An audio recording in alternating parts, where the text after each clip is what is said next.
Le second livre de Samuel, la révélation divine qui transformera le destin d'Israël pour toujours dans la 3e année de Joachim, au cœur des plains brûlantes de la vallée de Jezreel, la chaleur accablante couvrait le pays comme un lourd manteau. La nouvelle de la mort de Saül, le roi d'Israël, se propageait telle une traînée de poudre, entraînant le peuple dans un tourbillon d'émotions. David, jeune berger devenu héros par la grâce divine, sentit un mélange chahuté de tristesse et d'espoir en apprenant cette tragédie. Saül, bien que son ennemi, était le roi oint du Seigneur, et sa chute résonnait profondément dans le cœur de David. Il s'adossa à la roche, écoutant les murmures des montagnes, et s'interrogeant sur son rôle dans un temps aussi crucial pour son peuple. Les souvenirs de sa jeunesse lui revinrent, illuminant son esprit alors qu'il pensait à la promesse qui lui avait été faite par le prophète Samuel. Il revit les jours de lutte, de combats intérieurs, tiraillés entre loyauté envers Saül et le désir fervent de voir son peuple uni sous une seule bannière. Les enfants d'Israël, trop longtemps divisés, avaient besoin d'un leader. Ce besoin grondait au plus profond de lui. Il rassembla rapidement ses hommes fidèles, ses guerriers aguerris qui croyaient en lui. Leur marche vers Hébron était empreinte d'un mélange d'angoisse et d'espoir. David savait que son ascension ne serait pas simple. Les rivalités anciennes menaçaient d'exploser en une guerre ouverte, et la loyauté de ses propres hommes était constamment remise en question. Les échos de la voix de Samuel résonnaient encore dans son esprit, lui rappelant l'onction divine qui avait scellé son destin. À Hébron, accueilli par des cris de joie, l'atmosphère se chargea d'une intensité palpable. David, couronné roi de Juda, était rempli d'un sentiment écrasant de légitimité et de responsabilité. Le poids de la couronne pesait sur ses épaules. Chaque acclamation pour lui masquait les murmures des tribus fidèles à la maison de Saül, tiraillées entre le passé et l'avenir. La promesse faite par Dieu le hantait, imposant à son cœur le défi d'une dynastie durable. Mais à quel prix? Les jours suivant son couronnement furent tumultueux. Les rumeurs de division parmi les Israélites s'intensifièrent. Le général Abner, pilier en faveur de la maison de Saül, éleva Is-Boshet au rang de roi dans le reste d'Israël. La tension entre les deux camps ne cessait de croître. David, bien qu'étant déjà un roi, se préparait à se battre pour sa légitimité. Pas seulement des batailles physiques elle attendait, mais aussi une lutte spirituelle pour son cœur et son âme. Alors qu'il cherchait direction auprès de Yahvé, il se rendit compte que son voyage le conduisait vers une intimité plus profonde avec Dieu. La prière devint son arme la plus puissante. Avec ses hommes, il pria, fit des offrandes et s'humilia devant le Seigneur, conscient que seule sa grâce pourrait les soutenir dans les tempêtes à venir. Avant de continuer avec ce récit biblique incroyable, je veux m'assurer que vous ne manquez aucune de ces histoires puissantes des Écritures. Cliquez sur l'icône de cloche et sélectionnez toutes les notifications. Ces narratifs bibliques ont transformé d'innombrables vies à travers l'histoire. Si la parole de Dieu à travers cette histoire vous bénit, s'il vous plaît aimez et partagez avec quelqu'un qui a besoin d'entendre sur la fidélité de Dieu aujourd'hui. Dites-moi dans les commentaires, quelle histoire biblique a le plus impacté votre parcours de foi? Je suis toujours émerveillé de comment la parole de Dieu parle au cœur à travers les générations. Maintenant continuons avec ce que le Seigneur fit ensuite. L'ombre des batailles futures s'étendait déjà, et David, une fois de plus, se sentit appelé à mieux comprendre les promesses de Dieu. La lutte pour un Israël uni ne faisait que commencer, et les épreuves qui l'attendaient le transformeraient, non seulement en roi, mais aussi en homme selon le cœur de Dieu. Que réservait-elle l'avenir pour Israël sous le règne de David? L'histoire était à ses débuts, promisant un déploiement parfait de la providence divine. Dans les jours qui suivirent son couronnement à Hébron, David comprit que le chemin vers un royaume uni serait pavé d'épreuves et de défis. Les jours s'étiraient, chargés d'inquiétudes alors que la guerre se profilait à l'horizon. Abner, le fier général de Saül, cultivait son influence sur le nord d'Israël, renforçant le pouvoir des Is-Boshet. La tension entre les partisans de David et ceux de la maison de Saül commença à s'intensifier. Une nuit, alors que la lune se levait sur le camp, David s'éveilla en sursaut, une sensation pressante de désespoir le tiraillant. Il se leva à la lumière vacillante d'un feu de camp et se dirigea vers un endroit tranquille, cherchant à renouer le contact avec le maître de sa vie. Il s'agenouilla, les yeux levés vers le ciel étoilé, implorant Yahvé de lui accorder sagesse et discernement. « Seigneur, comment puis-je diriger ce peuple si divisé? Montre-moi tes voies, éclaire mon cœur, pria-t-il avec une profondeur des âmes. » L'atmosphère se couvrit d'un silence sacré, et alors que David persévérait, une paix surnaturelle descendit sur lui. Il comprit que la bataille qui se préparait n'était pas simplement pour un trône, mais pour l'héritage divin d'Israël. Les jours suivants, des ambassadeurs de différentes tribus de Juda vinrent lui faire allégeance. À chaque promesse, un frisson d'espoir grandissait dans son cœur. Mais la menace d'Abner restait omniprésente, et un profond conflit intérieur tiraillait David. Il savait que la guerre serait inévitable. Un jour, alors qu'un groupe de guerriers revenait d'une patrouille, un homme parvint jusqu'à David avec des nouvelles terrifiantes. Abner a rassemblé ses forces, cherchant à établir un combat contre nous, et Is-Bosheth s'en réjouit. Il convoque ses hommes à Gabaon. David savait qu'il devait agir avec prudence. Plutôt que de se laisser entraîner dans des actions précipitées, il se retira une fois de plus en prière, interrogeant le Seigneur sur la voie à suivre. À cet instant, une voix intérieure lui souffla que la sagesse était bien plus laissant le sang versé en répondant à la provocation. Cependant, au fond de son cœur, David sentait que sa destinée en tant que roi était embourbée par le conflit. Il se pencha sur les promesses faites à Israël, sur les paroles de Samuel, ce filtre de sagesse que Yahvé avait versé sur lui. « Ces batailles ne sont pas les miennes », murmura-t-il, comprenant que sa responsabilité spirituelle surpassait son désir d'affirmer un pouvoir terrestre. Dans les jours qui suivirent, David envoya des messagers vers Abner, cherchant à établir un dialogue, à tendre une main fraternellement. Il leur ordonna de proclamer « Qu'il soit entendu que je désire la paix pour notre peuple, pour notre héritage. Chacun de nous mérite d'être entendu. » Ces ambassadeurs, bien que préoccupés, comprenaient que leur roi envisageait une voie différente, une voie de réconciliation. Mais Abner, fier et toujours sourd à toute forme d'humiliation, savait que la guerre était l'écho de la puissance. Son regard perçant sur David ne laissait transparaître aucune sympathie, car il voyait en ce roi un usurpateur. Les heures passaient, chaque moment de calme se transformant en une menace potentielle. David s'agenouilla à nouveau, cette fois implorant non seulement la protection de son peuple, mais aussi une révélation sur le plan souverain de Dieu. Car il comprenait que cette lutte, bien qu'elle ébranlât les murs de Jérusalem, était aussi le moyen choisi par le Seigneur pour mener son peuple vers l'unité. Quand viendra l'heure, Seigneur? Quand s'accomplira ta promesse pour Israël? Murmura David, espérant que Dieu répondrait à son appel. Ainsi, la promesse divine se tissa dans l'air lourd. Les cœurs s'apprêtaient pour une confrontation qui ne serait pas seulement de matière, mais aussi d'âme. Et là, dans la pénombre, le Seigneur murmura dans le silence. « Mes pensées ne sont pas vos pensées, et mes voix ne sont pas vos voix. Dans la tempête, je façonnerai mon peuple. » Le plan souverain de Dieu, dissimulé dans les méandres des conflits humains, se préparait à se révéler comme un chef-d'œuvre d'amour et de vérité. Alors que l'aube se levait sur le pays, l'esprit de David était en proie à une inquiétude profonde. Les nouvelles de l'armée d'Abner s'étendaient, tout comme les ombres des montagnes qui entouraient son camp à Hébron. Le bruit de l'acier et les cris estampillés par les cris des guerriers résonnaient encore dans son esprit. Il savait que le moment de vérité approchait, et le poids du destin pesait sur ses épaules comme le bouclier d'un roi. David rassembla ses hommes les plus fidèles au bord du fleuve Jourdain, où la brume s'accrochait à l'eau, tel un manteau de mystère. « Frères, dit-il avec conviction, nous sommes appelés à la résilience. Abner peut croire que la force est la clé de notre victoire, mais notre fondement repose sur la justice de Dieu. Nous marcherons dans l'intégrité, même quand l'ennemi sommeillera avec l'arrogance. » Les hommes de David, nourris par sa foi, frappèrent leur poitrine en un accord solennel, jurant de suivre leur roi jusqu'à la fin.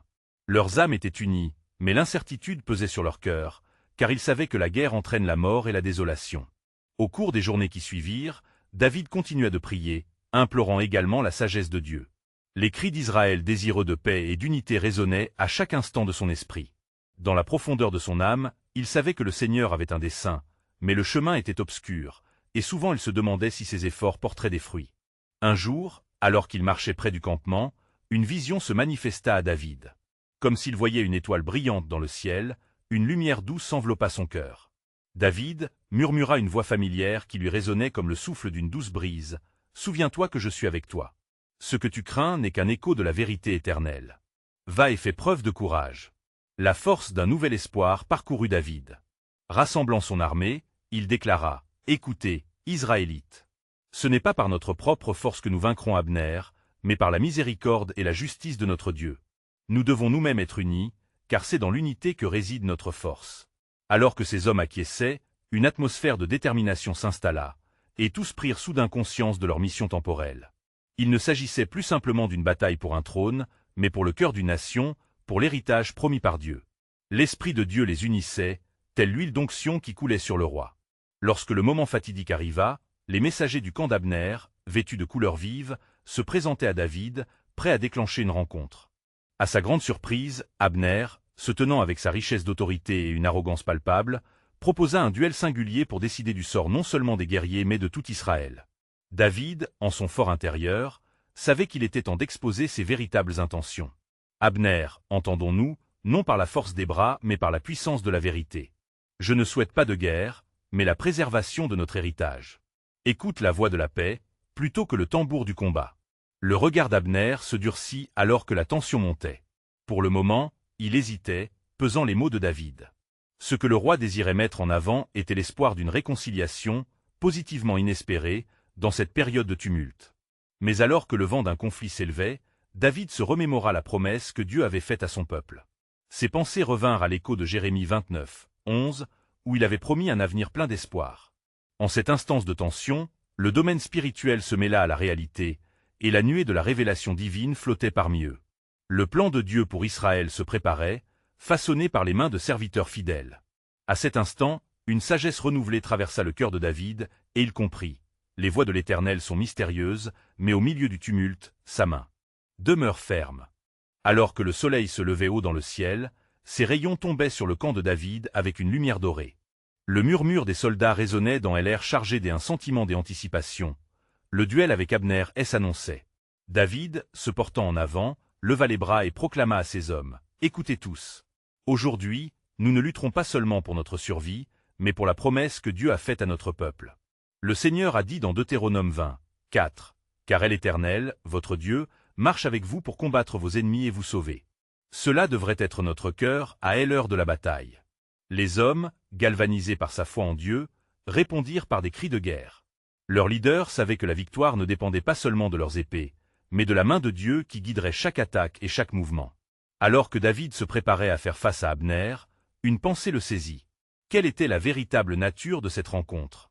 Il se souvenait des paroles de Moïse aux Israélites assiégés par les armées égyptiennes, leur déclarant « Ne craignez rien, restez tranquilles et sachez que l'Éternel combattra pour vous. » Exode 14h14. C'était cette tranquillité d'esprit, sanctifiée par la présence divine, qu'il devait transmettre à ses hommes. Abner, de son côté, s'avançait avec le soutien de son armée. Son visage était empreint d'une ferveur guerrière, mais quelque chose dans son regard trahissait une hésitation. David vit cela comme une opportunité. « Abner, si vous choisissez la mort dans la guerre, sachez que ceux qui viennent pour nous nuire se trouvent face à un Dieu vivant. Je ne viens pas pour la colère, mais pour la réconciliation. Rendez-vous compte que cette bataille peut également être l'occasion de sceller la paix entre nos peuples. Que dirais-tu de négocier avant de frapper ?» L'assemblée, tenue en haleine, observa Abner. Ces hommes, bien que préparés au combat, voyaient en leur général la lutte intérieure qui se déroulait. Étaient-ils prêts à embrasser la voie de la paix et à ériger un pont au-dessus de tel abîme de la guerre? Un silence s'installa, pesant et chargé des électrons divins. La puissance du Saint-Esprit enveloppait la scène, prête à révéler un but qu'aucun être humain ne pouvait contenir. C'était une préparation spirituelle pour ce qui allait se passer. Alors que Abner réfléchissait, un souffle de prière germa dans le cœur de David. Il demanda avec ferveur à Dieu de libérer la vérité. « Éternel, toi qui directives nos chemins, éclaire l'esprit des Abner et fais déborder son cœur de sagesse, » pria David. Soudain, un vent léger balaya le lieu, comme un signe tangible de la présence de Dieu. Les soldats se retournèrent, surpris mais rassurés, alors qu'un murmure divin parcourait les lignes. En ce moment surnaturel, la tension se relâcha, et dans cette atmosphère, des larmes firent briller les yeux des âmes chargées. Abner fixa David, sa rivalité adoucie par la compassion. « David, tu as raison. Nous ne sommes pas des bêtes. Peut-être que ce n'est pas cette journée qui devrait se sceller par le meurtre, mais par quelque chose de plus grand. » Cet instant crucial était le tournant pour Israël. Les espoirs de David pour un pays uni, guidé par la sagesse plutôt que par l'épée, jaillissaient comme une rivière d'eau vive. Ce moment historique était une éclaircie divine dans le turbulent océan de telle histoire. Et, réalisant la puissance de ce moment, David comprit qu'il ne luttait pas simplement pour leur survie, mais pour un plan plus grand, celui que Dieu lui-même avait orchestré. Une révélation lui vint alors, une promesse. Allons de tel avant dans la lumière de son esprit, car ce que nous faisons aujourd'hui est le début d'une nouvelle alliance, qui scellera les cœurs rendus à la paix. David se tenait là, son cœur vibrant de ce qu'il savait être une divine providence. Et comme il levait les yeux vers le ciel, il se remémora l'assurance de Dieu. « Je ferai un chemin dans le désert, des rivières dans la terre aride. » Ésaïe 43, 19. Le tournant devait renforcer cette vérité, une révélation que les cœurs fermés s'ouvriraient, que les vies seraient transformées et que la lumière s'introduirait au cœur des nations. C'était un moment d'espoir, une promesse du plan souverain de Dieu pour Israël, une lumière dans l'obscurité toute proche. David, plein d'un nouvel élan de foi, se tenait face à Abner. Les cœurs des soldats battaient à l'unisson, portés par l'écho d'une promesse divine. L'air est devenu lourd de signification, chaque mot résonnant comme une proclamation du ciel. La lumière du matin s'est intensifiée, illuminant non seulement les visages des hommes, mais aussi leurs âmes égarées, éveilleuses d'une grande potentialité de rédemption. Abner, écoute alors, continua David, sa voix résonnant avec l'autorité d'un homme de Dieu. L'Éternel a un plan pour nous tous. Il n'est pas le plan de la destruction, mais de la réconciliation. Nous sommes appelés à bâtir, non à abattre. Ces mots traversaient la distance entre eux, comme des flèches de lumière pénètrent l'obscurité.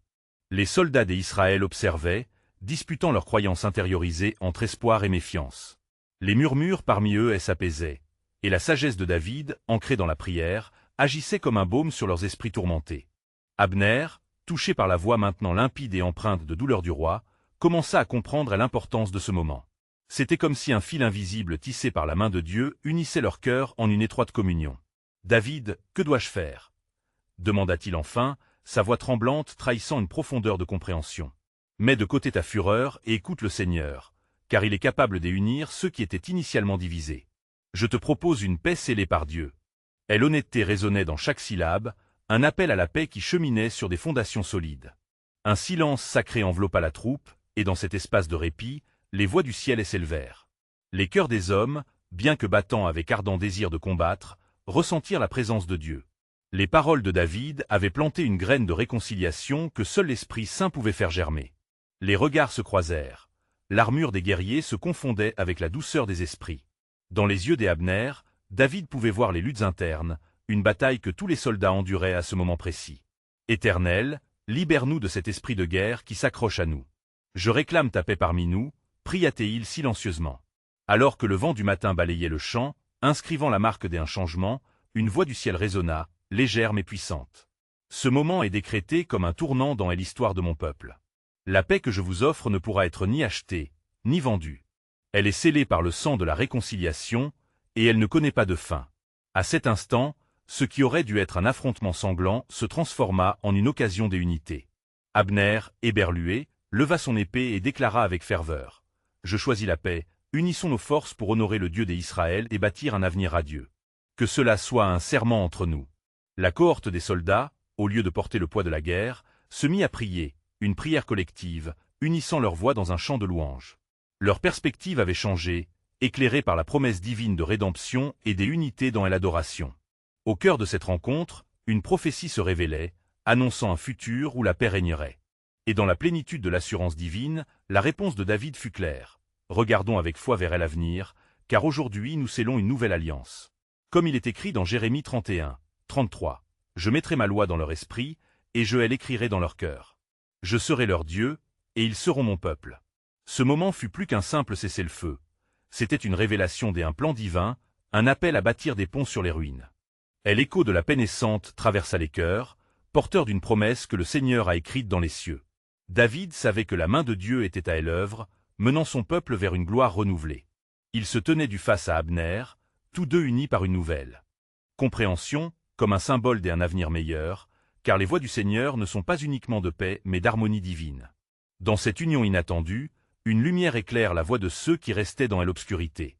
Et ainsi, leur histoire devenait un témoignage de la sagesse de Dieu, faisant écho à la déclaration de l'Éternel. « Voici, je fais toutes choses nouvelles. » Apocalypse 21h05. Les jours qui suivirent furent marqués par un profond silence, mais aussi par une intense agitation spirituelle. Les soldats d'Israël, une fois tempête de conflit, devinrent des messagers de la paix, arpentant les collines de leur terre avec un nouveau souffle. Dans chaque bataillon, les paroles de David retentissaient comme une mélodie céleste. Ils se rassemblaient pour prier, pleurer et louer le Seigneur, conscients que leur histoire était en train de changer. David, de son côté, passa de longues heures dans la prière, cherchant à entendre la voix de tel Éternel. Son âme était en émoi, entraînée par le poids du royaume en pleine transformation. Chaque nuit, alors que les étoiles éclairaient le ciel sombre, il s'agenouillait, soumission totale devant le Dieu d'Israël, demandant sagesse et direction.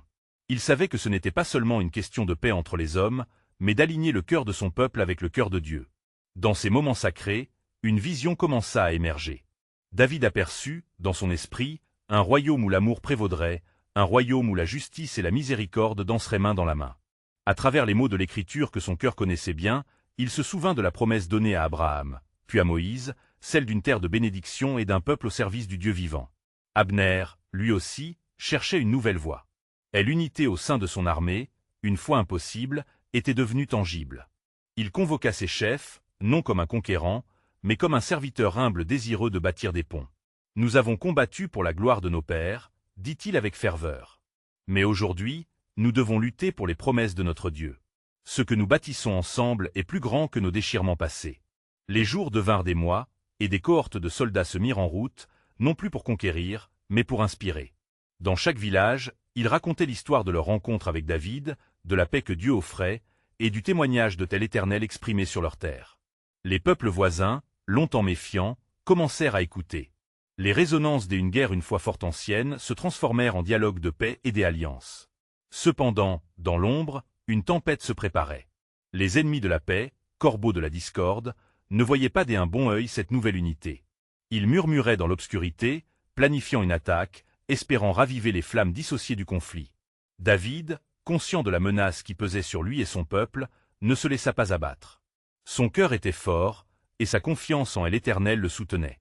Ce fut alors qu'une nuit, alors que David plongeait encore dans la prière, une lumière jaillit dans son esprit. Le Seigneur lui parla directement. « Je suis le Dieu des Israël, et ma main est sur ton royaume, David. Prépare-toi, car le temps de ma délivrance est proche. Je suis celui qui appelle, celui qui orchestre les événements avec sagesse. Mon dessein est en marche. » David, rempli d'ardeur et d'assurance, comprit alors une profonde vérité. Les vérités divines n'étaient jamais menacées par les circonstances. Il porta la nouvelle à son peuple, déclarant avec ferveur les promesses d'Ésaïe. « Le Seigneur combattra pour nous, et il nous donnera la victoire, car c'est son nom qui est en jeu. » Ésaïe 54, 17. Ainsi, alors que les vents du changement soufflaient et que le royaume d'Israël émergeait lentement de l'ombre de la guerre, une présence divine, douce mais puissante, se fit sentir. La sagesse, la paix et la lumière de tel Éternel enveloppaient de nouveau son peuple, faisant écho à la promesse inscrite dans les cieux. Les cœurs, une fois divisés, se rassemblaient autour de cette vérité. « Écoutez, mon peuple, car l'Éternel dit, voici, je fais une chose nouvelle. Maintenant cela germe-t-il? Ne le savez-vous pas » Ésaïe 43, 19. Alors que le soleil se levait sur la terre promise, illuminant les vallées et les collines, un sentiment d'espoir imprégnait l'atmosphère. David, ressenti comme un homme nouveau, savait que sa connexion avec le Seigneur était la clé de la paix à venir. Les armées israélites, précédemment éprouvées par les souffrances des guerres, commencèrent à s'organiser sous une direction renouvelée. Chacun des soldats, conscient de son rôle dans le plan divin, se préparait non seulement à défendre leur territoire, mais à témoigner de la puissance rédemptrice de Dieu. Abner, plus que jamais déterminé, envoya des émissaires dans les régions voisines, s'armant de la vérité et de l'amour de Dieu pour rassembler le peuple. « Voyez, disait-il avec passion, l'Éternel nous a appelés à être une lumière pour les nations. Écoutons sa voix, élevons cet appel vers les cieux. » Et l'invitation à la réconciliation, elle n'était pas seulement un projet humain, mais un ordre divin, une réponse à la promesse de l'Éternel à Abraham que sa postérité serait bénie. Tout en priant, David eut un songe troublant. Dans sa vision, il vit des ombres s'attarder aux frontières d'Israël, des figures habillées de noir, portant de lourdes armes faites de rancœur et de malice. Ses ennemis ne cherchaient pas seulement à prendre des terres, mais à déstabiliser l'engagement spirituel de son peuple. Ils s'élevaient contre l'œuvre de Dieu avec une fureur ancienne, désirant raviver les luttes qui s'étaient apaisées. Le corps du roi frémissait sous le poids de cette réalité. David se leva, prenant la résolution de consulter l'Éternel. Il chercha à comprendre, à discerner chaque détail de cette sombrière. Il se mit à prier intensément, sa voix s'élevant comme un cri dans la nuit. « Ô Éternel, guide-moi dans ces eaux tumultueuses. Que dois-je faire ?» Il se rappela des paroles du prophète Michée. « Il te révélera ce qui est bon. » Michée 6h08. Un frisson passa alors dans son cœur. Une réponse, douce mais puissante, lui parvint. « Unis ton peuple comme jamais auparavant, et fortifie ton cœur dans ma parole. Je donnerai victoire sur tes ennemis, mais ils doivent être confrontés à la vérité. Prépare-toi pour l'ascension du cœur d'Israël vers moi. » David appela immédiatement ses hommes de confiance, et avec une ferveur palpable, il lança cet ordre. « Rassemblez-vous, mes frères, unissons nos âmes dans le but de glorifier notre Dieu. Nous n'allons pas seulement combattre, nous allons déclarer la victoire de l'Éternel sur ce territoire. Nous allons prier ensemble, demander la guidance du Saint. Nos ennemis ne connaissent pas la puissance de notre alliance avec le Céleste. La nouvelle de leur réunion se répandit rapidement comme une traînée de poudre. Les hommes de tout Israël se rassemblèrent, la foi brûlante en leur cœur, prêts à se tenir ensemble non pas seulement comme soldats, mais comme un peuple uni sous le règne d'un Dieu vivant. Des chants de louanges s'élevèrent, résonnant dans les vallées, et leur foi éveillée frappa la voûte céleste. En contemplant les visages de son peuple, David saisit que la vraie victoire ne résidait pas seulement dans la conquête extérieure, mais en soi dans la connaissance et la puissance de l'Éternel. Les promesses faites à leurs ancêtres résonnaient comme un écho vivant, se manifestant dans le présent. Mais dans les recoins sombres du monde, les complots des ennemis continuaient, tissant une toile de ruse. Ils s'étaient unis, projetant un ultime assaut contre Israël. Leur clameur de guerre, résonnant dans l'écho du mal, menaçait d'éteindre la lumière de l'espoir. David, conscient des épreuves à venir, pleura pour la miséricorde sur son pays, implorant son Dieu, le Dieu d'Israël. Montre-moi ta gloire, ô Éternel, et visite-nous de ton amour. Prépare les cœurs pour le jour de délivrance. Alors, dans cette obscurité naissante, la promesse de tel Éternel scintilla comme une étoile dans la nuit, et David entendit la voix du Saint, clamant, « Je ferai jaillir l'eau dans le désert, et dans les lieux secs, je ferai surgir des sources. » Isaïe 43, 20. L'histoire d'Israël était loin d'être achevée, et la main de Dieu était déjà à l'œuvre, orchestrant un nouveau chapitre dans leur destinée. Dans la douce lumière du matin, alors qu'un vent léger caressait les champs d'Israël, David se tenait au sommet de la colline de Tel Olivier, observant son peuple rassemblé en prière. Leur voix s'élevait comme un parfum agréable devant l'Éternel. Chaque mot, chaque chant, était un acte de foi, un engagement à marcher dans la lumière divine malgré les ténèbres qui menaçaient à l'horizon. Le roi savait au fond de son cœur qu'une grande bataille approchait, et cette lutte dépasserait de loin le simple combat physique. À cet instant, un homme s'approcha de David, son visage marqué de gravité. C'était Nathan, le prophète, dont la sagesse et les visions avaient toujours éclairé le chemin du roi. David, avec une humilité reconnaissante, l'invita à partager ce qui troublait son esprit. Nathan leva les yeux, sa voix empreinte de respect et de détermination. « Roi, l'Éternel aime à parler. Il aime à montrer que le cœur des ennemis d'Israël est au bord de tel abîme. Ils s'unissent dans le mal, mais notre Dieu est un Dieu jaloux, et sa main n'est pas trop courte pour sauver. Prépare ton peuple non seulement à se battre, mais à se sanctifier, car le Seigneur se battra pour nous. » David, humble devant le message divin, écouta attentivement, comprenant que des efforts physiques isolés ne suffiraient pas. La victoire viendrait de la profondeur de leur foi collective. Avec l'autorité qui lui était conférée, il convoqua les chefs des tribus et les anciens d'Israël. Leur présence, réunie dans le sanctuaire, accentuait la gravité de la situation. « Mes frères, commença-t-il, sa voix résonnant avec passion, nous n'entrerons pas dans cette bataille vêtus des armes uniquement, mais avec nos cœurs purifiés. L'Éternel a dit, sanctifiez-vous, car demain, l'Éternel fera des merveilles au milieu de vous. » Josué 3h5. Allons, je vous en prie, prions ensemble pour la purification de nos âmes et la protection de notre pays. Les seigneurs et les soldats, touchés par son appel fervent, tombèrent à genoux, unissant leurs cœurs en une seule supplication. Leur foi s'éleva vers le ciel comme un cri collectif, implorant la miséricorde et la puissance de leur Dieu. Les larmes coulaient des yeux des hommes, mais une lumière d'espérance brillait dans leur cœur plongé dans l'angoisse. Tout à coup, un tonnerre éclata dans le ciel alors qu'un nuage s'étendait au-dessus d'eux. David leva les yeux, conscient de la présence tangible de Dieu. De ce nuage, une voix résonna, claire comme le cristal. « Je suis avec vous, ô Israël.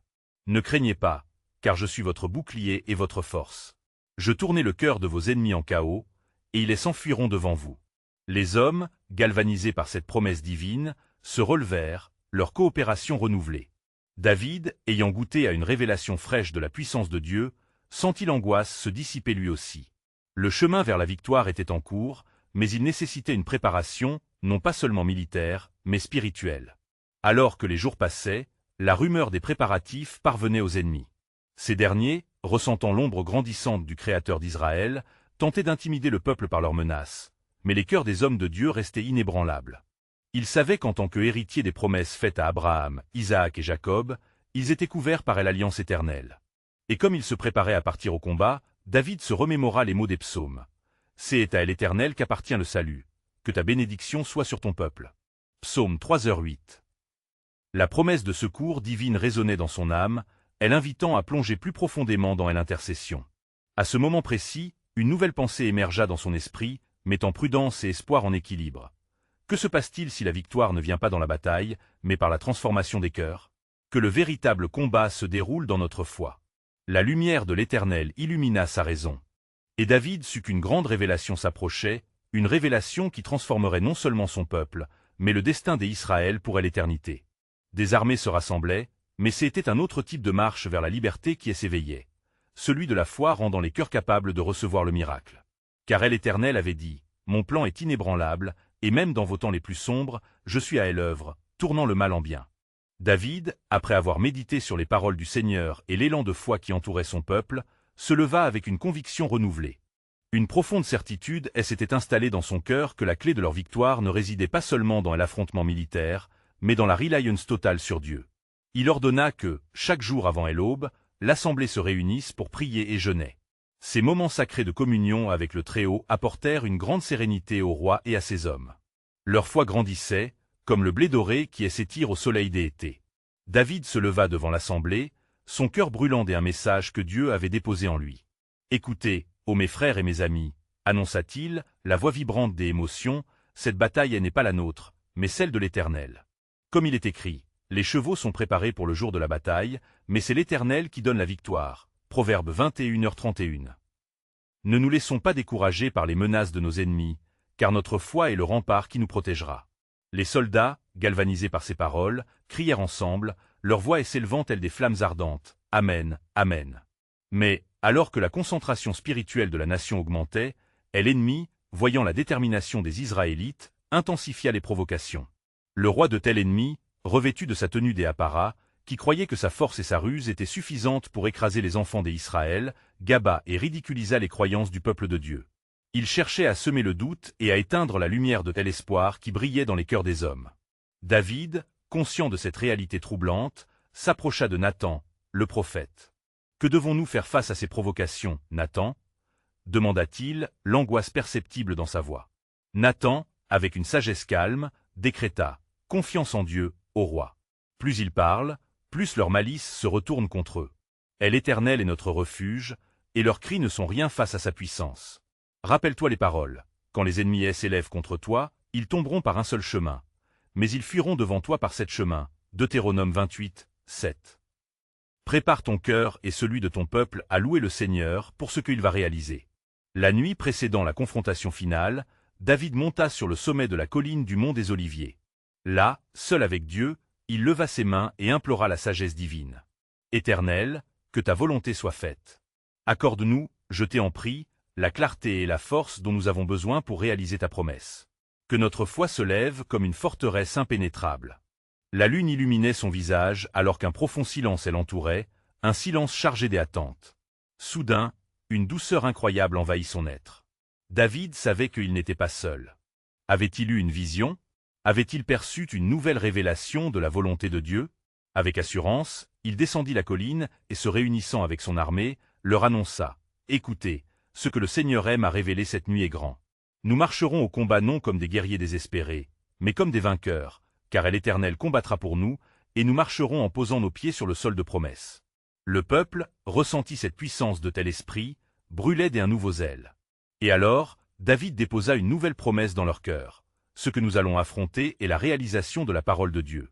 Prenez courage. Car comme il est écrit, c'est lui qui combattra pour vous, et vous serez tranquilles. Exode 14h14. Ainsi, préparé par la prière et la foi, l'armée des Israël s'avança. David, conscient que non seulement leur destin immédiat était en jeu, mais aussi le dessein éternel de Dieu, envisageait avec émerveillement le plan divin qui se déroulerait devant eux. Il se souvint des promesses inscrites dans les cœurs de ses ancêtres. Peut-être que demain, la gloire de tel Éternel se manifestera d'une manière que nous n'avons jamais imaginée. Entrons dans cette bataille non simplement pour conquérir, mais pour révéler la majesté de notre Dieu. Ainsi, une tension palpable se formait, sachant que tout allait changer, non seulement pour la nation d'Israël, mais pour toutes les nations, car le temps du Dieu de Jacob était arrivé.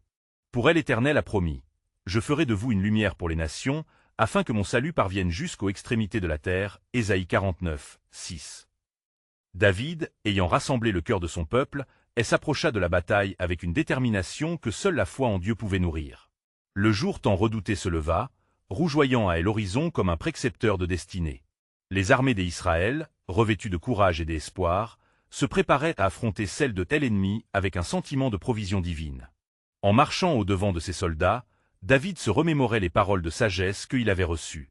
Il savait que chaque pas qu'il faisait ne serait pas simplement un mouvement physique vers le champ de bataille, mais aussi un pas vers un engagement spirituel fortifié par les promesses de l'Éternel. « Écoutez, mes frères » s'écria-t-il avec ferveur. « Aujourd'hui marque le début d'une nouvelle alliance entre nous et notre Dieu. Et n'ayez pas peur des ventres de tel ennemi, car le vrai combat est spirituel. » Les soldats, galvanisés par son assurance, crurent de tout cœur que quelque chose de grand se préparait. Alors qu'ils atteignaient le lieu de la confrontation, le chant des tambours et le fracas des armes résonnaient autour d'eux. Les hommes de David, guidés par la lumière céleste, se tiraient vers l'avant, unis dans le but de glorifier le nom du Seigneur. La fureur des ennemis menaçait de les engloutir, mais la paix, qui surpasse toute compréhension, enveloppait ceux qui suivaient le roi. Peu avant l'engagement, David leva les yeux vers le ciel et s'agenouilla. Une pensée profonde parcourut son esprit. « Éternel, accorde-nous un signe de ta présence, fais-nous sentir que tu es ici. » À cet instant, une lumière scintillante irradia au-dessus de son armée, un signe manifeste de la bénédiction de Dieu. Ces hommes, sentant le souffle léger de l'esprit, se tournèrent vers lui, remplis d'une assurance renouvelée alors qu'ils déposaient leurs craintes devant le roi. Alors que les ennemis s'élevaient avec une rage inégalée, David se tenait fermement, son cœur vibrant d'une conviction que la main du Seigneur les soutiendrait.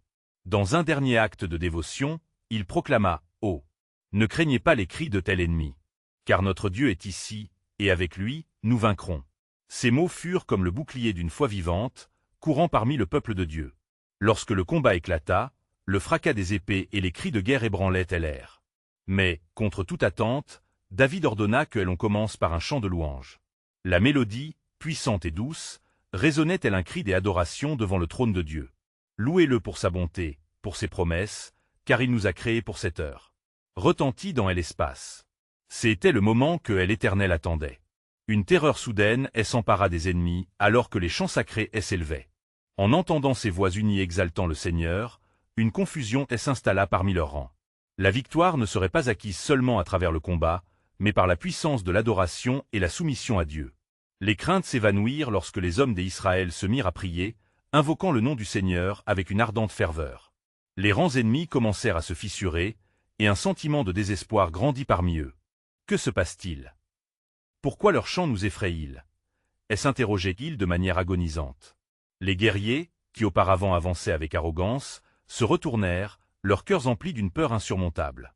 La main de Dieu, miracle après miracle, se manifestait, orchestrant la victoire selon son dessein. David observa ce retournement avec un cœur à la fois étreint de louange et de révérence. « Voyez, le Seigneur combat pour nous. » s'écria-t-il, galvanisant davantage son peuple. Les cris des adorations, tels des torrents déferlants, ébranlaient les cieux et la terre, témoignant de la puissance rédemptrice de leur Dieu. Les combattants d'Israël, voyant la panique surgir des rangs ennemis, s'élancèrent avec un nouvel élan, encouragés par la promesse de victoire de Dieu. Non pas par l'épée des hommes, mais par la louange des cœurs, la bataille s'acheva. Les ennemis, dans leur confusion, s'enfuyaient, incapables de supporter la présence divine qui enveloppait le terrain sacré de leurs adversaires. La victoire d'Israël fut célébrée avec une grande réjouissance, alors que les chants de louange remplissaient l'air, résonnant au loin comme un écho céleste. David, levant son regard vers le ciel, remercia l'Éternel pour sa fidélité et pour la manière dont il avait orchestré leur destinée. Oui, ô Seigneur, comme tu l'as promis, tu es notre défenseur, notre soutien éternel. Cette victoire marqua un tournant dans l'histoire d'Israël, et dans les cœurs, l'assurance que le plan de Dieu pour leur nation se déployait sous leurs yeux. David savait que cette guerre était une observée de bien plus profond, apporter le peuple de Dieu dans une nouvelle dimension de communion et de proximité avec le Tout-Puissant. Et, pour chacun de ceux qui avaient été témoins de cette journée, une promesse résonnait dans leur cœur, telle une étoile brillante dans la nuit. « Je fais une chose nouvelle, maintenant cela germe. Ne le savez-vous pas » Ésaïe 43, 19. La main de Dieu, implicite et puissante, se révélait à travers chaque étape de leur voyage, apportant une lumière sensée dans les zones des ombres. Ainsi, armé de cette expérience et revêtu de plus de sagesse, David se tenait prêt, conscient que de nouveaux challenges l'attendaient, mais sachant également que son Dieu serait toujours à ses côtés, le guidant sur le chemin de ses promesses éternelles. Ce jour-là, non seulement Israël avait remporté une victoire sur le champ de bataille, mais ils avaient aussi réalisé la force redoutable de leur connexion avec le Dieu vivant. Le cœur de David battait en accord avec la promesse divine, sachant que le chemin de la paix et de l'unité venait tout juste de commencer.